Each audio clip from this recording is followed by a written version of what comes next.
प्यारे बच्चों, नमस्कार। मैं डॉक्टर राम प्रताप, प्रवक्ता संस्कृत, मेवालाल विद्या प्रसाद गुप्ता स्मारक इंटर कॉलेज सोराव प्रयागराज। बच्चों, हम अब आज से आप लोगों को अभिज्ञान शाकुंतलम चतुर्थ अंक का जो नाटक है उसे हम आज से पढ़ाना प्रारंभ कर रहे हैं। तो यहाँ 11वां श्लोक जो है अभिज्ञान शाकुंतलम चतुर्थ अंक के 11वां श्लोक से लेकर के चतुर्थ अंक की समाप्ति तक आप लोगों के कोर्स में है। तो 11वां श्लोक से हम पढ़ा रहे हैं। यहाँ पर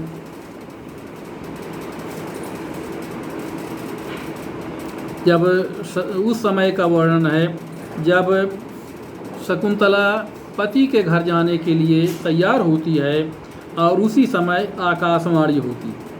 आकाशवाणी ये बच्चों राजीव प्रकाशन की पुस्तक में 140 नंबर पेज पर है। तो आकाशवाणी होती है। आकाशवाणी को श्लोक के माध्यम से कवि ने प्रस्तुत किया है।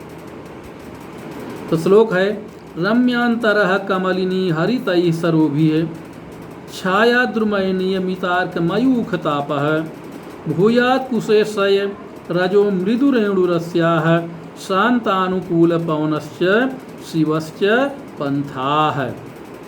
तो बच्चों, हमने आप लोगों को बताया था पहले भी कि कोई भी श्लोक का अर्थ जानने के लिए सबसे पहले उसका शब्द विभाग करना बहुत ही आवश्यक होता है।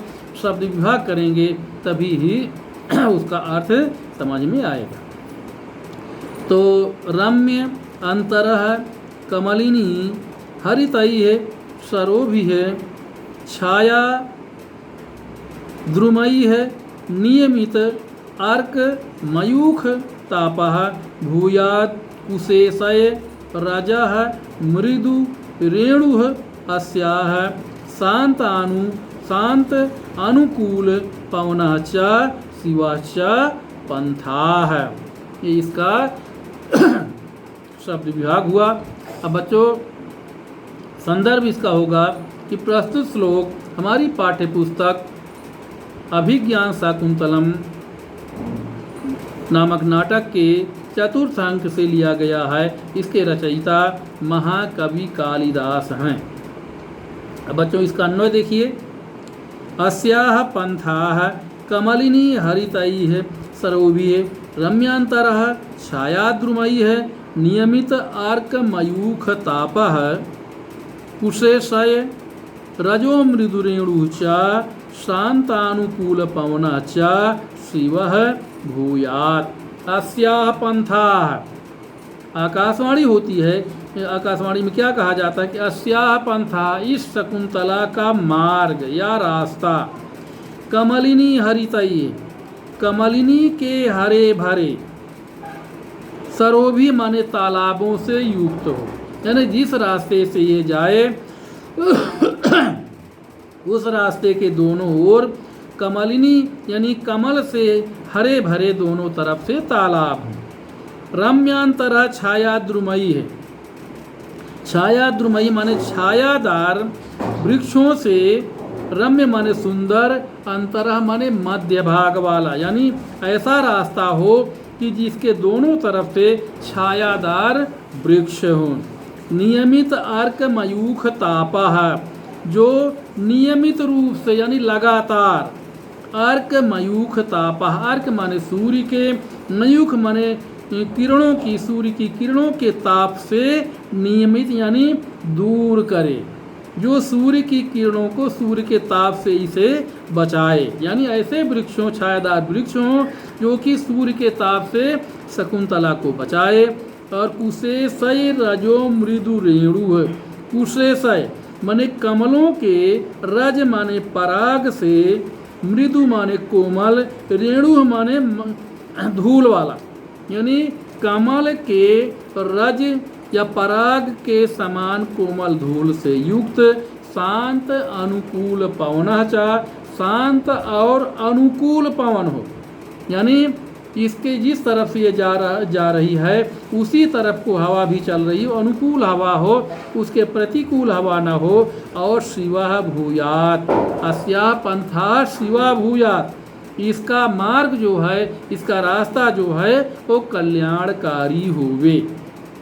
एक बार फिर से देखिए, आकाशवाणी में कहा जाता है कि अस्या पंथा मन इसका मार्ग, कमलिनी हरितई, कमलिनी से हरे भरे, सरोवी मने तालाबों से युक्त हो, रम्यांतरा छायाद्रुमयी है, छायाद्रुमयी है अंतरा रम्य, छायादार वृक्षों से सुंदर मध्य भाग वाला हो, नियमित अर्कमयुक्तापः, जो कि इतने घने वृक्ष हों कि उनकी छाया से सूर्य का ताप इसके ऊपर न पड़े, और कुशेशय रजो मृदु रेणु, कमलों के पराग की कोमल धूल हो इसके मार्ग में, और शांत तथा अनुकूल पवन इसके रास्ते में हो, और इसका मार्ग कल्याणकारी होवे। शिवः भूयात्, शिवः माने कल्याणकारी, इसका अस्या पंथाः शिवः च भूयात्, और इसका मार्ग जो है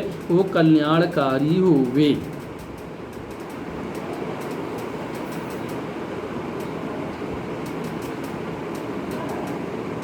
तो एक बार फिर से देख लीजिए, अस्या पंथा मन इसका मार्ग, कमलिनी हरितई, कमलिनी से हरे भरे, सरोभी मन तालाबों से युक्त, छायाद्रुमयी रम्यांतरा, छायादार वृक्षों से सुंदर मार्ग, सुंदर मध्यभाग वाला, नियमित अर्कमयुक्तापः, नियमित सूर्य के ताप को दूर करने वाला, कुशेशय रजो मृदु रेणु च, और कमलों के पराग की कोमल धूल से युक्त, शांत और अनुकूल पवन वाला, इसका मार्ग कल्याणकारी होवे। इस प्रकार से आकाशवाणी होती है। अब इसके बाद गौतमी कहती है, जाते माने पुत्री, ज्ञाति जन स्निग्धा भी, अनुज्ञात गमनासी, तपोवन देवता भी है। गौतमी कहती है, जो कि आश्रम की सबसे प्रधान महिला मुखिया है, वो कहती जाते माने पुत्री, ज्ञातिजन, ज्ञातिजन कह रहे, ज्ञातिजन माने बांधव जरों के समान, जो कि ज्ञातिजन माने जो जानकारी जिसको रहती है, यानी जो आपके बारे में जानते हैं। ज्ञातिजन स्निग्धा भी है, ज्ञातिजन यानी बांधव जनों के समान स्नेह करने वाली, तपोवन देवता भी,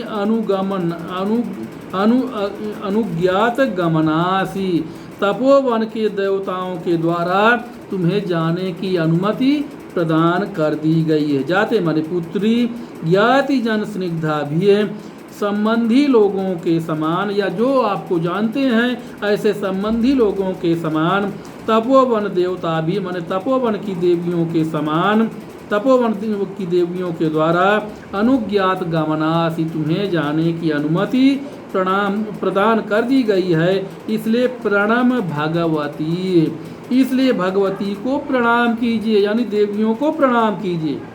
तो शकुंतला कहती है, सप्रणामम परिक्रम्य, सप्रणामम माने प्रणाम करके, प्रणाम के साथ, परिक्रम्य माने परिक्रमा करती है, और जनांतिकम माने अपनी सखी प्रियमवदा के कान की ओट में, जनांतिकम माने कान की ओट में कहती है शकुंतला प्रियमवदा से, हला प्रियमवदे, सखी प्रियमवदा, आर्यपुत्र दर्शनो सुकाया, आर्यपुत्र के दर्शन की उत्सुकता होने पर, अपि माने भी, आश्रम पर पदम परित्यजन्त्या, आश्रम पद को त्यागते हुए, मे चरणौ दुखेन पुरतः प्रवर्तते, मेरे चरण जो है, मेरे पैर जो हैं, दुख के साथ सामने प्रवर्तित हो रहे हैं या आगे बढ़ रहे हैं।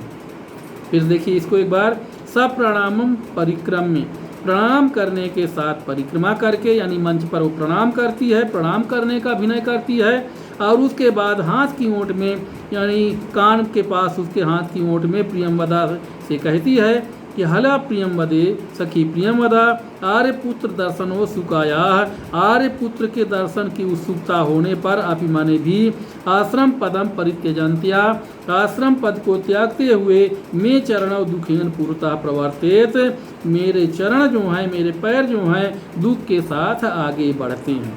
तो प्रियंवदा कहती है न केवलम तपोवन विरह का आतरा सख्यव, न केवल तपोवन के विरह से दुखी सखी ही केवल नहीं है, त्वया उपस्थित वियोगस्य, तुम्हारे द्वारा उपस्थित वियोग का तपोवनस्यापि तावत् समवस्था दृश्यते।